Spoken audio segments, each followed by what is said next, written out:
I think that kind of leads us into the book. Right. Yeah, good. Let's go. And that's our in a way. time. Right. No, but that's the truth. I mean, I guess you learned at an early age, like, a lot of what you say is BS, but if you speak with confidence and you kind of know what you're talking about, you throw out some truths, you can make your sale. That was nothing. There was no content in that. Right. Well, I mean, like, all right. So you started out in high school. You in the book, you talk about you were a drug dealer. Well, before that, I sold cookies, and I went. Oh, that's okay. That's right. You were the best cookie seller, I right? started out selling cookies to raise money to buy a guitar, and the Boy Scouts and cookie sales lead directly to heroin use. Ultimately, Sure. with 5 years, people have yet to connect the dots. It's science, right? It's science, but I went from the cookies to the firecrackers to weed, and so I was a weed salesman that does mean I'm 50 years ahead of my time, because everyone is selling weed now. Yeah. I told you 50 years ago to get on the program, that people weren't paying attention, which is good for me. I made a lot of money. But okay, so I think I'm going to tag the Boy Scouts of America in this. Yeah, you should.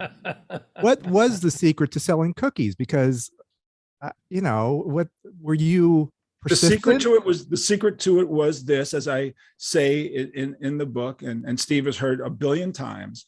I wanted to buy a guitar. My father was, I don't have any money. I said, $25. I can't afford it.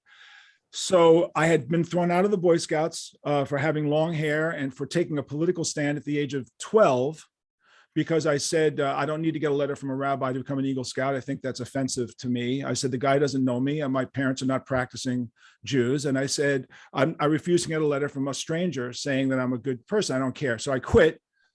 And but I had sold the most cookies in the Boy Scout troop the year before, 110 boxes. So the Boy Scout master calls me 2 months after I quit, and he goes, or thrown out, and he goes, listen, you broke the record last year. We want to keep our quota up. Would you sell cookies? And I was really pissed off. And my father goes, put the phone down, put the phone down. My father's a jewelry salesman, and he was a very Damon Runyon-esque 47th Street fast jewelry salesman kind of guy, and he says to me, tell him you want 10 cents a box commission to sell the cookies.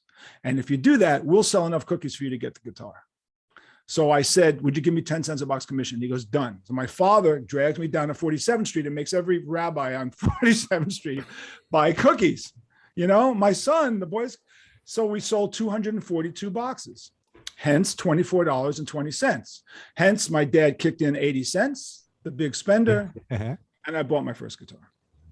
All right. So it's who you know to get those sales. But just to have the idea, was it's resourceful. I'm a New York City kid. I'm not saying that means automatically that you do those things, but I do believe that living in New York City, growing up in New York City, getting to the speed of New York City, spending your life on 47th Street or 48th Street where the music industry was based, is a speed to it.